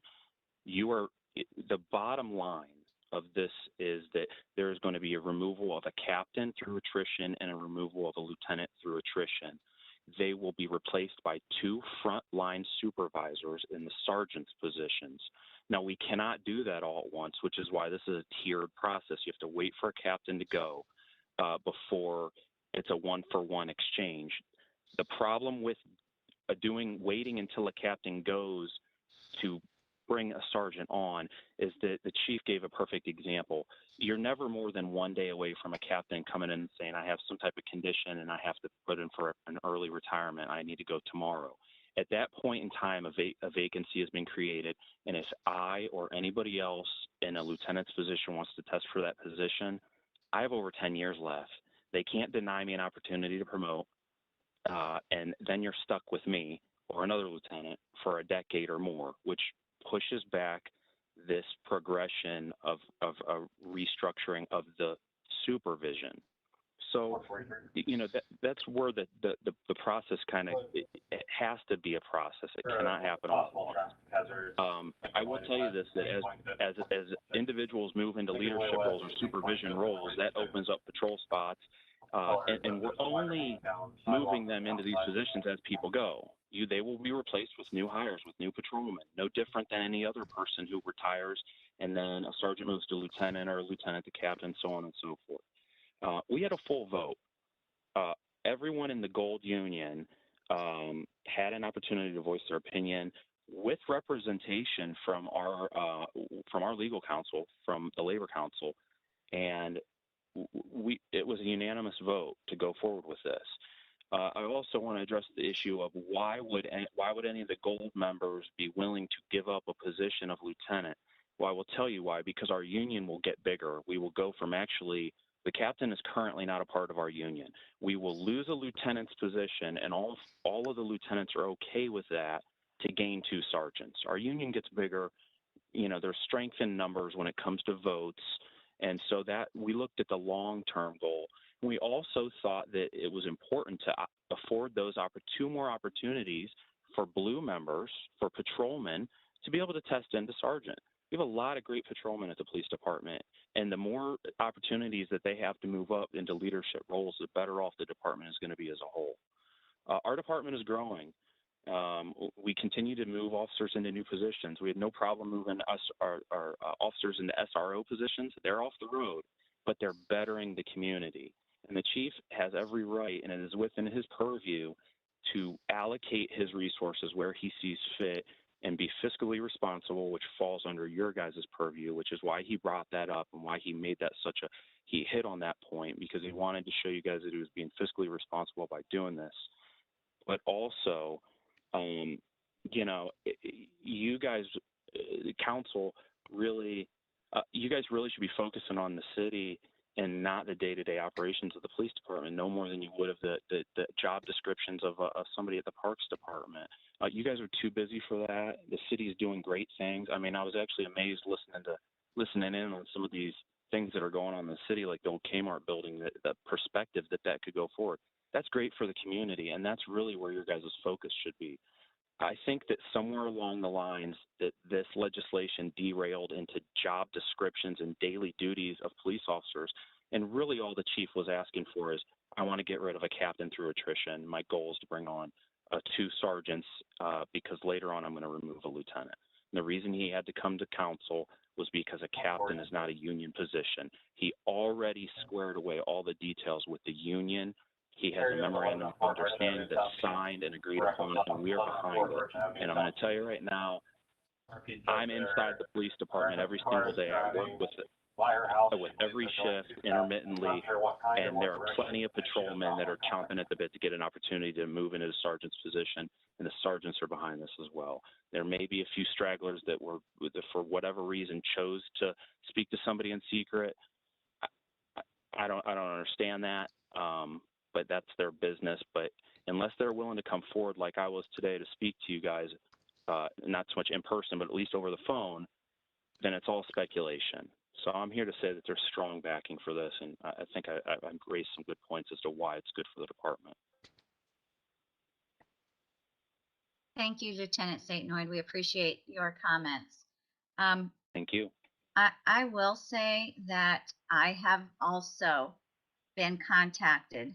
And no offense, Mr. Slutz, but you know, I guess some of us could view your comments as some kind of sour grapes regarding the department or whatever. But I will say that I have also been contacted by patrolmen as well as gold unit individuals looking for, I guess, just looking to see if this is something that is right for our community. And as a business person versus a police department, having any knowledge really of a police department, I would look outside of our internal knowledge to see if this is what is right for us. If this is something that I'm not sure I know everything about, I go outside for another opinion, not just within our Massillon rankings, but perhaps outside of our Massillon rankings into, I guess what I would always go to get a business consultant. They could bring other ideas and suggestions to the table. And I'm not sure, has any of that been done up to this point? Have we looked outside of what, and no offense to the chief for sure, or any of the gold unit members, but have we looked outside of our own doors to discover if there's any other types of reorganizations or restructurings that might be more appropriate for our department? I guess I'm thinking we don't know what we don't know. If there's something else out there that we should be considering, is that an option? I have talked with several other chiefs, and what we are moving to is more the norm. I mean, every place has their slight differences, but there are very few places that don't allow their sergeants to at least run the patrol shifts. Most places, your lieutenants are middle management. I had a nice conversation with Chief Brink at Jackson Township, and you know, I don't think this is rocket science. You know, I've said that I've had background with the military. This is a similar structure to what the military uses, similar structure to what several other police departments use. So I don't know that we need to bring in a consultant or anything like that, which, you know, I don't think we need to go to those extremes. Uh, this is obviously something that, you know, if we put it into place and get it working, that if it doesn't work, then we make adjustments as we go. Uh, but I think the legislation that we have brought forward isn't going to be something that is going to hamper us from making those adjustments in the future. Okay, thank you, Chief. Mrs. I will- Lemon, Mrs. Lemon, this is the mayor. May I speak for a moment? Yes, you may, Mayor. I just wanted to clarify, Lieutenant Satinoy gave a number of a unanimous vote, and I just want to clarify, it was not a unanimous vote. We had 2 no votes, so I do want to make sure council's aware of that, because that is what we were told. We had 2 no votes. But, you know, and I want to support the chief in his change that he wants to make. But I also would like to have support from our patrolmen and the blue and the gold. And, you know, before this is passed, if you all are hearing from someone, you know, they need to contact me. They need to contact the chief. This, you know, behind the scenes, I'm not happy about this if they're not happy. And so I would just like to share that with all of you. I know that, you know, we have 2 no votes. I don't know who they were, and I don't know why they voted no. But I would like to hear from everyone if this is a concern. The chief has, you know, written up the job descriptions, Mr. Slutes. I have seen those. So I do want you to know that. And I think the way he has it structured may work out very well. You know, we have a lieutenant that's going to be part of community relationships. I think that's a plus for our community. And so I don't know, maybe the chief needs to share the vision with all of you, maybe in more detail, so you can hear the vision. And then again, if you all are getting calls, I'd like you to refer them to me so that I can understand what issues there are. The chief and I tried to work out any issues before the vote to get all the questions answered and to get everybody on the same page. And honestly, when they went to vote, we thought it was going to be unanimous. However, in the gold unit, there were 2 no's. And so we worked behind the scenes to try to get everyone on board.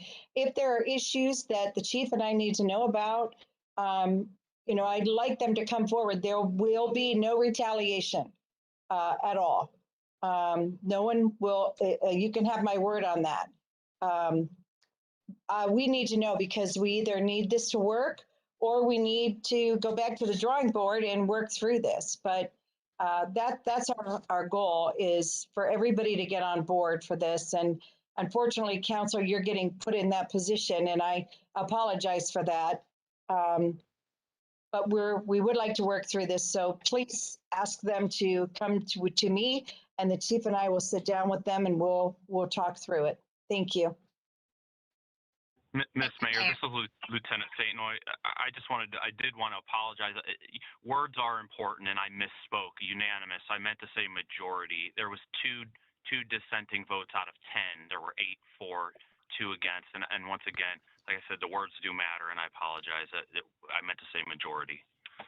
I just wanted to clarify that, Lieutenant. So thank you for stepping up. I just wanted to clarify that because I know that words do matter, and that I don't want your things to get, anything to get twisted coming from you. Thank you. Appreciate it. Thank you, Mayor. Thank you, Lieutenant Satinoid. Mr. Slutz, you have an additional question? No, I have a comment, please. As far as my career there, I had a good career. I got along with everybody. I respected my supervisors, and I'm sure the chief, Lieutenant Saint Noy, they could both attest that I got along with everybody. My concerns are I'm getting phone calls. Obviously, I have relationships with everybody down there still. So I'm just voicing these concerns. And Mayor, I can, when somebody calls me, I'll tell them to call you, but those are my concerns. Also the financial end of it. The chief didn't have a knowledge of when somebody's going to retire, or one of the captains. So, I was just thinking, you know, 2 weeks ago, he said 2.5, 3 years. In the email, he said a year. So I'm not sure if anybody really knows, and probably the captains don't even know when they're going to retire. But all I'm saying is, if the lieutenants are going to assume some of the responsibilities of the captains, then, over $500,000 in 3 years should be a concern for all of us. Thank you. Are there any other questions or concerns from committee members and/or council members? If I may add something to this. Chief, is that you? Yes, I'm sorry. Okay. While the vote from the gold unit wasn't unanimous, it wasn't because anybody didn't think that this reorganization or reallocation was not needed and that it wasn't long overdue. There were some particulars within how we were doing it that people disagreed with, but I have spoke with no one that has said that this was not needed or long overdue. As far as these individuals who may be coming to Councilman Slutz, they have union representatives, and that they need to go through their union reps. They can remain anonymous, but then we actually can hear what some of these issues are, and it's no longer speculative at that point. So we can do that. And the last thing I wanted to bring up, that this 500,000 whatever that these captains may make, without this legislation, they're going to be making that anyways. So that really doesn't, it's not here nor there. If we don't make this change, they're going to be making that anyways. So going forward, we need to try to do something to be more fiscally responsible. Thank you. Are there any other comments or questions? Chairwoman Littman. May I ask who this is? This is Chief Counsel Bartos. Oh, Bill Bartos. Yes, please go ahead, Bill. Yes. I just wanted to kind of piggyback off of what the chief just, one of the comments the chief just made, but just as a matter of counsel for counsel, two different phrasing or words there, counsel, legal counsel for members of city council. When it comes to matters of collective bargaining and matters of this nature, if you are receiving calls from members of a bargaining unit like this, the proper response would be to, say you can't discuss it and refer them to their, tell them that they need to talk to their union representative, because the mayor is the chief, negotiator for the city. They have, union representation obviously as well. And we need to respect the collective bargaining process. The legislative branch is an approval, approval body, but it's not a body involved in the negotiation process or the one-on-one discussion process. And so we need to be careful that we're not engaging in any discussions that may lead to charges of unfair labor practices. So just a friendly reminder of that fact. Thank you. Thank you. I certainly appreciate that reminder, and I certainly will do so for those that have contacted me, and I'm sure Mr. Slutz will do the same, and or any other council members that have been receiving phone calls, emails, etc. I'm not sure that I feel completely comfortable at this point in putting this on the agenda for legislation. I think maybe a committee meeting may be appropriate for further discussion. I've got such a difference in opinions here that I'm not sure that we are representing all by going one way or another. What do the other committee members, Mr. Lombardi, Mr. Therrett, what do you feel like at this point? Mrs. Littman, I have no problem with this. I would be willing to move forward with it. Thank you, Mr. Lombardi. Mr. Therrett? I'd be more amicable to learning some more about this personally. So if we could postpone it in a couple of weeks, that'd be fine with me. Okay, if we could, would you be in agreement to a committee member, a police and fire committee member or committee meeting, Mr. Lombardi and Mr. Therrett? Next work session, sure. Yes, absolutely. Okay, thank you. I think that's what our best bet is at this point, because I think this is a very important issue that, as the mayor stated, we need to get it right. And I think that being comfortable with the decision that's been put in front of us we need to be sure of it. So if we're looking at next work session, that would be April 12th. Diane, am I correct for that? April 12th, I believe April the 11th, no, I'm sorry, you're right, the 12th, because the next meeting will be April 5th, our regular council meeting. Yes. So you're correct, April 12th. Okay, then I'm going to call a committee meeting for police and fire, April 12th. And again, I think that if we go at 5:30, it'll at least give us an hour to review the information in a little more detail. I would also invite other council members who've not been vocal this evening to please bring any questions, concerns, even comments for that meeting. That would be very much appreciated. Again, we'll make committee meeting for police and fire April 12th at 5:30. Thank you. And that will be including both pieces of legislation that we have in front of us this evening under police and fire. Thank you. Thank you. Mm-hmm. That's all we have for police and fire then. Thank you. Public utilities?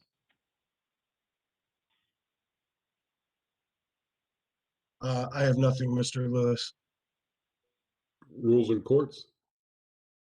Nothing for rules and courts this evening. Streets and Thank you, Mr. Lewis. Pierce. First one is please prepare legislation to grant dedication of 20-foot wide water line easement located on the outlot 869 located on the south side of Ridgefield Drive. You can see it on your map. Property is owned by the City of Massillon and is used as part of the Legends Golf Course. So at the May 10th meeting, City Planning Commission approved this easement for the Aqua Ohio water. The area is currently zoned RM1 multifamily. They want to be able to continue with the construction schedule that's before the Legends gets too busy down there. They do have emergency language on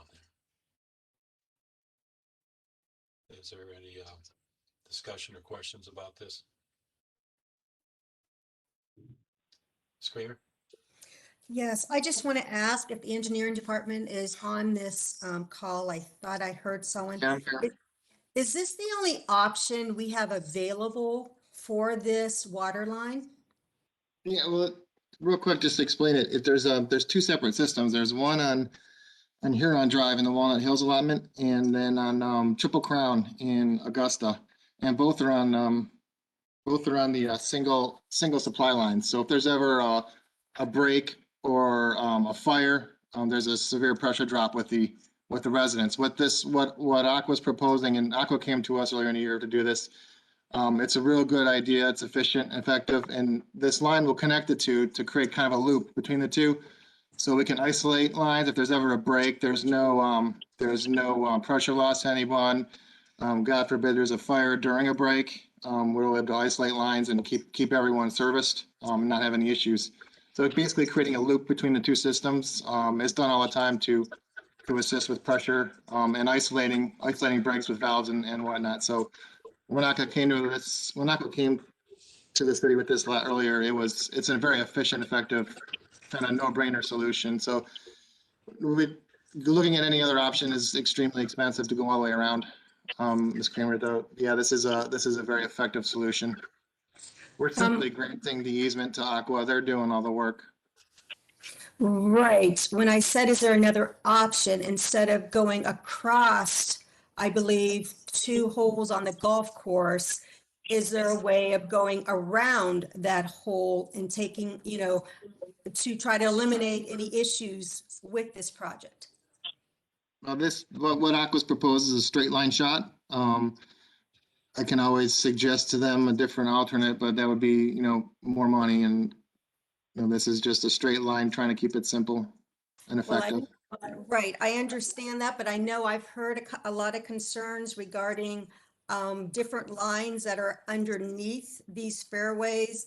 I've been told that there's irrigation lines, there's some type of water lines, there's gas lines, drain lines, wires, and I think they had to replace something a while ago, and they had to go like 4 or 5 feet down in order to replace that. That's why I'm kind of concerned in saying, is there another option? Instead of taking chances, have we looked at other options? I know Aqua has done a lot of work in the city. We've torn up a lot of sidewalks in my ward throughout the last 6 to 12 months.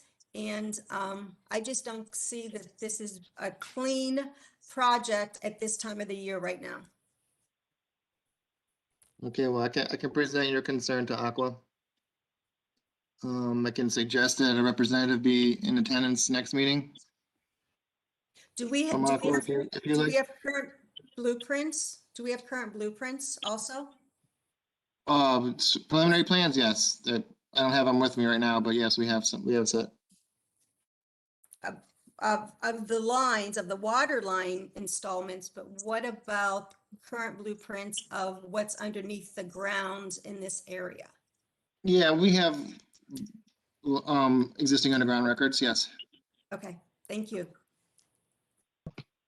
Mrs. Kramer, this is the mayor. If you have some knowledge that we don't have, I'd appreciate if you would share that with the engineering department and myself.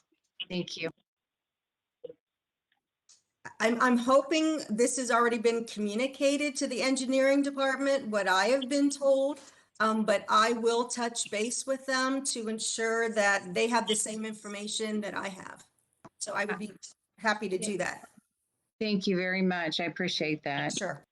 I'm sure Aqua Ohio has the call before you dig people out there marking everything well in advance. They usually, they're very good about that. They don't want to hit any other utilities or any other lines, but I thank you for filling us in with that, Ms. Kramer. This isn't a normal project, just to be clear, is what was presented at the Park and Rec Board. The digging is going to be, I believe, a little different than other water line replacements. is my understanding. Mr. Peel, you have any insight on that? I thought you No, said. I didn't. I'm not aware of anything like that, but I can have Mr. Flannery come to the next meeting, Thank our you. Aqua representative. Yes, please. That'd be great. Any other questions of council?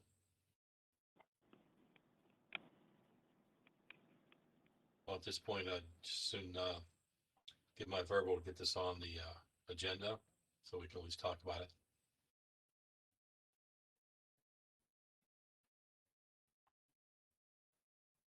Did you say you did not give your verbal? No, I will definitely give my verbal to get it on the agenda. Okay. Thank you. Okay.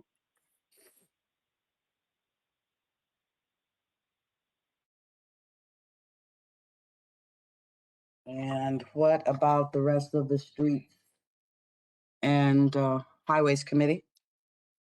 Jamie and Jill? I would prefer to get a little bit more facts on this project before I give my verbal. Thank you. I would have to agree with Ms. Creamer, please. So therefore, it will be held over for the next work session? That's fair enough. Okay. Thank you. Mm-hmm. I just have one other piece. It's not on the actual table tonight, but it was some brief discussions earlier today with some of the downtown businesses about the possibility of blocking off the street, the Diamond Court from First Street to Postal after 6 o'clock a couple of nights a week, particularly Thursday, Friday, Saturday, so that they can eliminate any vehicle traffic and allow for more pedestrian ease back in there. It's not nothing's formal right now, but just something that hopefully the rest of the council will look at. And also there's some other concerns that will be coming to with that whole area down there. As soon as we get something drafted, we'll get it to council, but I just wanted to give you a heads up on that. That's all I have. Mr. Thayer, this is the mayor, if I may. Please. We have been looking at closing off the other alley across the street. And it was brought to my attention today about closing off Diamond Court. And we've not had a chance to really vet that and go through all of our safety processes. But that is something that we would love to look at. And but I need to work through with the safety director and make sure that that is possible to do. So I don't want to get anybody's hopes up just yet, but we are going to vet that and see if that's a possibility to do Thursday, Friday, and Saturday. So I've been told that I was not out Saturday night, but I was told the last Saturday was a huge success. There were people everywhere. So it's working. What we wanted to do is working. This is good for our city. So we want to make that even greater. So we are going to look at that, Mr. Thayer, and we'll get back with you after we go through our due diligence. Thank you, Mayor. That's all I have. All right, thank you. Now for finance. Our first piece is please appropriate from the unappropriated balance of the general fund, $20,000 to servicing contracts. And these are needed for upcoming hiring and promotions for the civil service positions. Do we have someone from administration that can explain this further? Yes, Mr. Lewis, this is Barb. I can explain it further for you. As you all are aware, we are having quite a few retirements this year, which of course in turn turns into additional hiring then. So we have had large expenses in regards to civil service positions because there are costs for all of our exams that are required for those positions. We also are doing the assessments for police and fire, all the background checks, the psychological tests that need to be done, the drug testing, as well as fit for duty physicals. So at this point, there was $12,000 in the budget, which has been an approximate amount for the last few years. But this year, again, we are having additional retirements. Also, the assessment center for the fire chief position, we did have 5 people who were eligible and who did take the testing and the assessment center. So again, when we go into the budget, not knowing how many retirements we're going to have, as well as we don't know how many people actually will be eligible to test and take all of the testing and the assessments, we don't know how many people, will be interested as well. So that's where we're at this point. And as you know, we will be needing to hire an assistant fire chief, and again, ongoing hirings that we need for the city. So that's why we're asking for the additional amounts at this particular time. Thank you. I'm glad it's for the assessments and everything. The way this was worded, I thought it was some other hiring or new positions or something. So I understand now it's just for the assessments and the processes associated with that. No. Thank you. And then there's That's correct. emergency language on there. What is the cause for the emergency? Well, we do have, like I said, we do have quite a few bills to be paid or have already been paid. The budget amount, we've already spent $11,870 out of that budget. The assessment center for the fire chief position was $11,000. Again, because the number of persons that were eligible and that did apply for the job. Oh, thank you. Does anybody else have any questions? Ms. Creamer. Yes, thank you, Mr. Lewis. I got lost in that conversation. It initially started out saying that we have a lot of retirements going on this year. And then it was like, well, we don't know how many we're going to have. So safety service director, I know the chief, the fire chief, but how many, what other departments are there retirements this year from? So far for this year, as we said, the fire chief, and we don't know, when the budget director puts the budget together. It is a question that we do ask, but we never know at that point until people come forward. So that's why I say you are aware of retirements that we are having as we make you aware of those, as well as we never know. Someone could, come tomorrow and say that they're going to be retiring. So to date, we have the fire chief retirement is the only retirement we know, correct? Well, Debbie Bonk is retiring from the auditor's office. Also, we have someone retiring from the health department as well. Thank you. Anyone else? I give my verbal. Stare at verbal. Greg, verbal. All right, this next piece is an appropriation in the 1234 Capital Improvement Fund for the Parks and Rec. It's $50,000, and this is for the Campbell Walking Path resurfacing. We would keep this in line with the previously discussed legislation from another committee.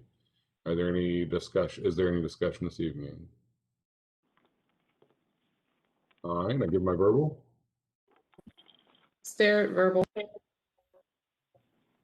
Greg, verbal. Thank you. Please prepare to appropriate from the unappropriate balance of the general fund $89,243 for MMOO rewards supplies.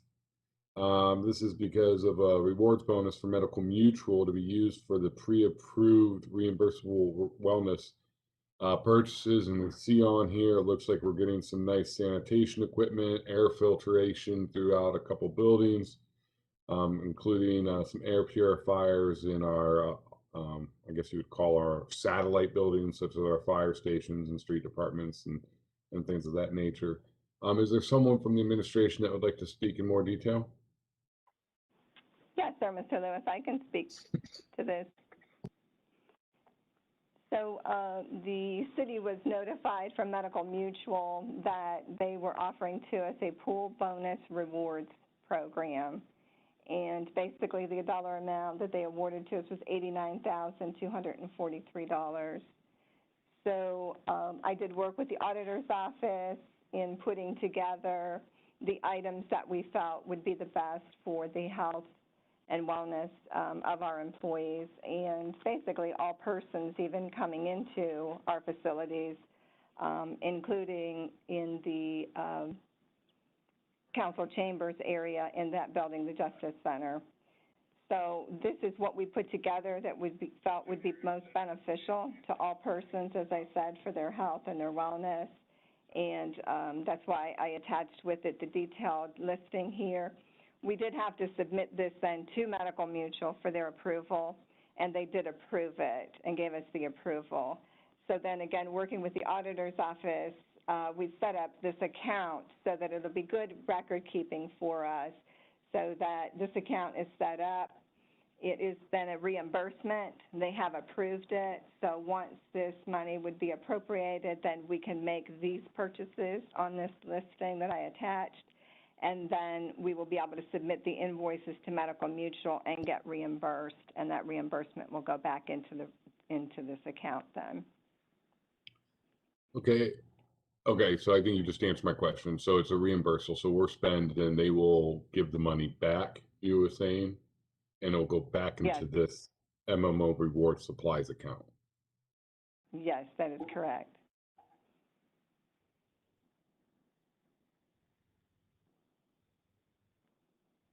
Okay, I'm just processing for a second. So we're taking money out of our unencumbered general fund, placing it into this account, spending it, and then we're getting reimbursed back into this account, but the unencumbered is not being reimbursed. This account will then stand with 89,000 in it. Am I understanding this correctly? That's correct. But basically what will happen then is then that money can then be just transferred back into, I mean, it'll go into the general fund. This is an 1100 account, so it will be just go back into the account. And will be available immediately once we're reimbursed. Why would we do that? Why would we do Seems what? like it seems like it's creating extra steps. We're just moving money to the account that we just created so that we can spend it, and then we're going to get reimbursed back into that same account just so that we can zero out that account back to go to the. Why won't we just? Or are you saying that we don't have an expense account right now that we can spend out of? Correct. And this is how the auditor's office wanted to put it together. They thought it would be better record keeping, especially when state auditors come in to review our books, that they felt it's all just one account. They can see money going in, they can see the expenses going out, and then the money coming back in. Okay, I think I just had to verbally walk through it. However, I do feel like I want to make council aware. We'll have the auditor come on to talk about the details, because here's my only concern is then, and not that I don't, it's not that I don't trust people, but once we move this money over here, it's spent and then reimbursed, and that account is back to the 89,000. Now it becomes spendable again. So we've just kind of opened up. Is everybody following my concern, or am I just the only one? Is it just 2 hours into a meeting and I'm not thinking straight? Well, Mr. Lewis, once they set up an account, it can only be used for the purposes of what they set an account up for. It couldn't just be used for anything. That's the other reason that they want to set it up as a specific account. That's all it can be used for. Ms. Littman? That's the exact concern. Once those funds go back into that account, that's all that can be used for. So when we spend these funds, we put them over to this account, we spend these funds, those funds come back into this account. Again, that same statement applies. Those funds can only be used for that purpose. We have to be assured that that's going to go back into a general 1100 account so that it doesn't have to be spent on the MMO reward supplies. Am I correct? Yeah, I was just gonna say that technically you could spend it on more MMO supplies kind of thing. I think, I'll give it my verbal tonight. And we can bring the auditor in and have a little bit more of a lengthy discussion next week. So I think we're all kind of seeing that there is a caveat here that might not quite be right. Ms. Creamer? I just have a clarifying question. Are the departments, are all the city departments open to the public? Other than the rec center, can the public go into the engineering department and speak with somebody at this time? Because I No, know they you, are not open. okay, because I know you stated that these products would be great purchases to keep everybody safe, but I didn't know if we were open yet to the public. No, we are not, but there are employees working in all of these buildings, and there are employees working in the building where council chambers are as well, in the courts, and this would also be for the police department as well. And then you see all of the other departments that we got the portable air purifiers. Okay. Like I said, I don't want to get too thick in the weeds here. I think we want to think about it and have a little bit more discussion, but I don't see any reason to slow down the process. So I'll give my verbal. Stare at verbal. Yeah, I'm looking forward to more discussion on this as well, but I'll give my verbal this evening. Thank you. And Ed, I have a question. Yes, Ms. Rowland. When did we create this MMO rewards line item? Yeah, I was going to talk to the auditor about that. It's been so long. There are certain accounts that don't necessarily need council to create them. The auditor can do it independently, and some that the council does have to create, if that makes sense. Okay, because this is the first time I ever saw MMO. And what does MMO stand for? MMO stands for Medical Mutual of Ohio. Thank you. So I was going to call the auditor tomorrow and get clarification on that as well. But thank you, Ms. Okay. Rowland. Mm-hmm. All right, the next piece. It's coming from our law department. Please prepare legislation authorizing the law director to re-enter into an agreement with City of Canal Fulton. This agreement is for prosecutorial services, and it is for $25,200, effective February 1st, 2021. Anyone have any questions or discussion?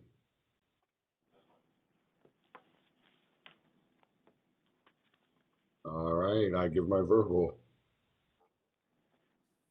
Stare at verbal. Greg, verbal. All right, that is all I have for finance. President Eisnick, is there anything you want to discuss tonight?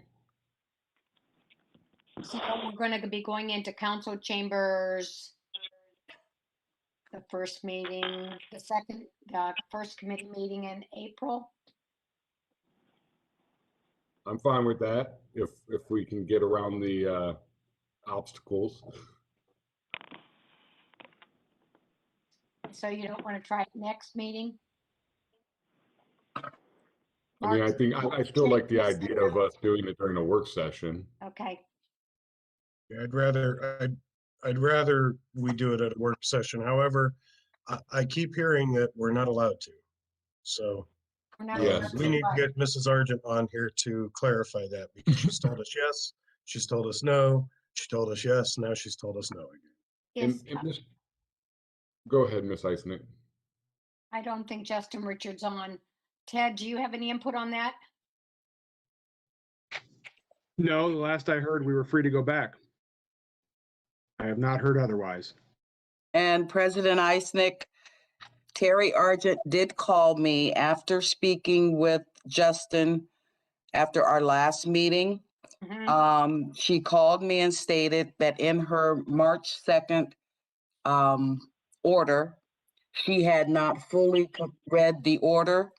And Mr. Richard indicated to her that the rules did not apply to government agencies or government meetings. So we are allowed to be back in chambers. We just have to practice social distancing. We have to wear masks, and as Mr. Lombardi told us in the last work session, you have to put your coats on your chair. We can't congregate in the conference room. As far as administration, they can still come online through WebEx. Once we get the live streaming together, that will take care of the public. But council can meet back in chambers because she had not fully read the governor's, well, not the governor, Ms. McLeod's March 2nd letter. And how many would that be? That would be the 11 of us. Okay. I think Mr. Hernkane has a point. Thank you, Mr. Lewis. I also don't think that there's any reason that the administration can't attend and sit in the gallery distance. Do you? They would have to be 3 feet apart. This is the mayor. We will not be coming back into council chambers. As you can see, the variant, there's 2 other variants that are supposed to be here in April that are much stronger than the original COVID-19. And so I am going to continue to keep my staff online for the time being. That's all I have, Ed. Thank you. Thank you. Ms. Krumer? I just have a question. I'd like to know how many COVID-19 vaccines we have given to residents and how our supply is, if someone can answer that.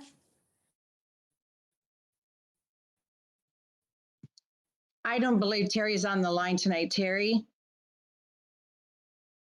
No, I didn't think she was here tonight. I know that we were getting about 100,000 for the state of Ohio, and we were getting about 100 every week. That number was supposed to increase, but I will have Terry or Audrey be on the call next week so that you can, would you like them here for your meeting or would you like them here at a work session? And then you can ask them yourselves and they can give you an update. President Eisnick, can we have that update during reports of the city officials? Yes, we can. Okay, great. We'll bring her in then. Thank you. Diane, will you put that on the agenda? Yes, ma'am. Thank you. All right, we've now entered the time of the meeting where we will entertain comments from the public of the City of Massillon. If you would like to address City Council, you will be able to do so. Please state your name and address, and we ask that you keep your comments to 3 minutes or less. Yes, Mr. Lewis, how are you today? Very tonight? good. Okay, Larry LJ, to look for 2954 Veterans Boulevard, Southeast Massillon, Ohio. You know the Legends of Massillon. I want to talk a little bit about the Kmart thing, the mayor, the vendors parking a little bit more. We know how the mayor rolls. She rolls here differently. I have to back up when she said she didn't get time to talk about the different things, including the bridge in Delton, Ohio, that we're paying $50,000 to replace. And also, every time the mayor does get a time to talk, the President Eisnick gives her time. Mayor, anything from you, anything like that. So I just want to clear this up for you folks so there's no misunderstanding, and I want to bring everybody on board with that. And I want to talk about these restaurants by Kmart, too. Sometimes you feel like a cashier, the chef, and like everybody. And I'm not against restaurants and that, but I'll tell you what, Kmart, the fence thing going all around the property, it sounds like Fort Massillon to me. A vinyl fence, an iron rod, call it what you want. Get them, Billy. Fort Massillon we got there, folks. This is terrible in the Kmart building. I've been listening to this tonight. Dave Maley, we got the Baker Hughes site, 108 acres. Get on that, okay? We had restaurants here, people, in Massillon. It failed in downtown Massillon. We're going to put a storage unit there. We need to hustle and get jobs in here, okay? Light industrial, I-1, I-2, heavy industrial. Now, I listened to this gentleman tonight. I don't know who he is, but I've been back here. I was traveling, and I heard his presentation. I wasn't too impressed with it. 3 to 4 months to finish, 9 months to do the construction, intended to do the landscaping. I really didn't get a clear picture of his pricing, his landscaping, or his plan. And I seen a lot of hesitation there. Now, we talked about the Kmart building, heating and cooling and that. We're putting vehicles in the building. I think this is a big safety thing Fire Chief Burgesser, I need you. Another thing too, 93% are full. It takes 3 years. We could have us back in our laps, folks.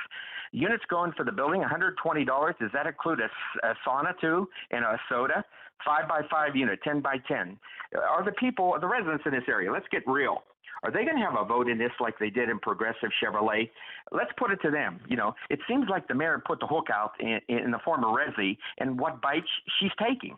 And I think we deserve a better plan than that, Maslin. I talked to Chief Counsel Bill Bartos on a lot of things. I know about covenants and restrictions, and we could have us on our lap because they say, well, don't worry about it. They won't be able to put a manufacturing in there. Well, what can they put in there in the zone? And that's one, a strip joint.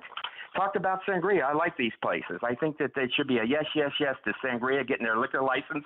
They've brought a lot of business here and the Hideaway to downtown Massillon.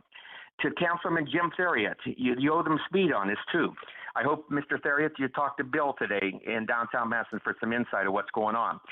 So the Hideaway and Sangria stand, I heard Linda Littman, who I love, she always asks us questions, and my councilwoman, Jill Kramer, they really get on these people and they answer these questions. So I want to give you kudos for that. But the city of Canton has Dora, runs a great Dora. They check up on it regularly. They ran surveys. I went down there. Kudos to Canton, but Mayor, we're in Massillon, Ohio. And finally, you talk about vendors, Dave Maley. They roped off all the back there. That was precious parking spaces, and they roped it all off with picnic tables, and you denied patrons to other business access. Jackie's great, love her, and I patronize them well. In summation, downtown Massillon, the mayor and us invested millions of dollars. She says it's grants, but the grants is us. We are the state of Ohio. And in summation, I think we need to jumpstart Massillon now and get together with all the owners in downtown Massillon, because if we don't do it, who's going to deliver? DoorDash? Thank you, President Pro Tem Ed Lewis and Massillon City Council and the mayor. Thank you. Thank you. Any other public speaks?